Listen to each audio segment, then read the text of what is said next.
Hey everyone, this is Bola. I'm the founder and CEO of Clever Girl Finance, and welcome to Clever Girl Finance TV.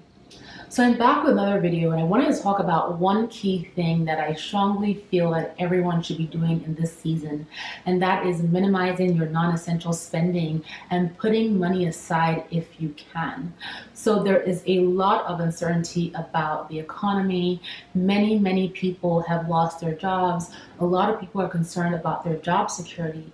And so if you're in the position where you're able to save any money, even a small amount of money, now is the time more than ever to start putting money aside. And the reason why I stress this is because we are still in the midst of this virus of COVID-19. However, we will get to the other side of it. And when we do, we're going to get into recovery, economic recovery in the country, across the world. And when a recovery happens, right, things just don't go back to normal all of a sudden. It takes time. And while that recovery is ongoing, we may still see investment declines. There's a high potential for investment declines. There is the high potential for continued job losses and etc. And so one thing you want to focus on is, number one, staying calm, and number two, creating a plan so that you can start to put money aside if you can. So if you don't have any savings, you might feel intimidated about the idea of putting aside 3 to 6 months or more of emergency savings, right? However, you can start small with what you have, and that's essentially you starting with what is called a rainy day fund.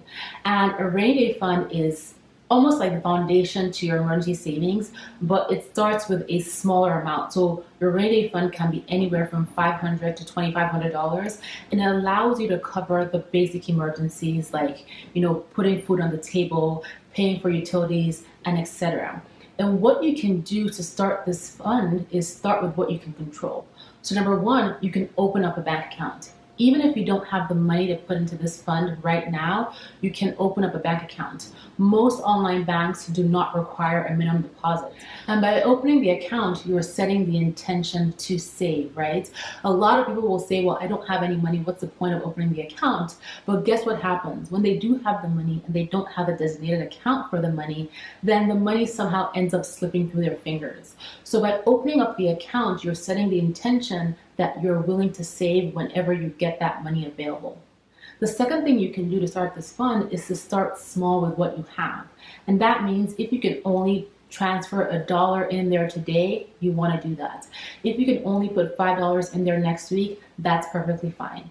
This way, when things start to get back to normal, when you get back to work, when you get to the point where you're making more money, it's automatic. You've already built up that habit of consistency to save money, and those transfers are just super easy for you to do.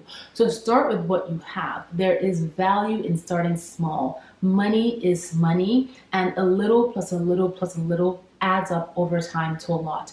You'll be surprised at how much you can save even if you're saving small amounts over time. Another thing you can do to bulk up your fund is to look around your home and see what essentials you have that you no longer need that somebody else might need. So a classic example is if you are a mom and you have a stroller that your kid has outgrown, there is potentially another mom or a mom-to-be out there who's looking for a stroller. And because of the climate that we're in, she doesn't want to spend all that money buying one brand new. And so you could potentially sell that stroller to somebody else who needs it. And if you look around your home, you could probably find other essential things like that you can put on Facebook Marketplace, or you can put on Poshmark and get rid of it so that you can get some money to put into your savings accounts right now. And then finally, I would definitely encourage you to do what you can within your control.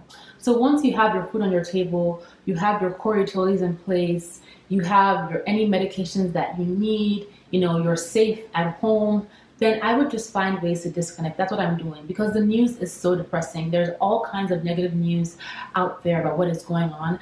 And watching that all the time, personally, makes me anxious. It gives me a high level of stress, and I'm worrying about things that I cannot control. And so my goal right now is to disconnect for a few hours a day and find things to occupy me, like doing my work, like reading a good book or watching TV or playing with my kids. And these things all help me get a sense of calm. So I would definitely encourage you to do something to disconnect every day and just get your mind off of all the craziness that's going on in the world right now. So I hope these few tips I've shared in this video are useful. Again, I will stress that this is the time to save as much as you can if you can. This is the time to focus on minimizing those non-essential expenses and put that money aside. We will get out of this season and things will get better, and those sales and those amazing deals, they will still be there. If you haven't stopped by clevergirlfinance.com, please stop by. We have made every single one of our courses on the website free in this season to support our community as we all go through this difficult situation. And so if you're trying to work on improving your finances or create financial plans or just work on improving your overall financial literacy, we have over 30 courses to help you. And of course, we have an amazing community of women that you can join as well. So thank you guys for watching, and I will talk to you again in my next video.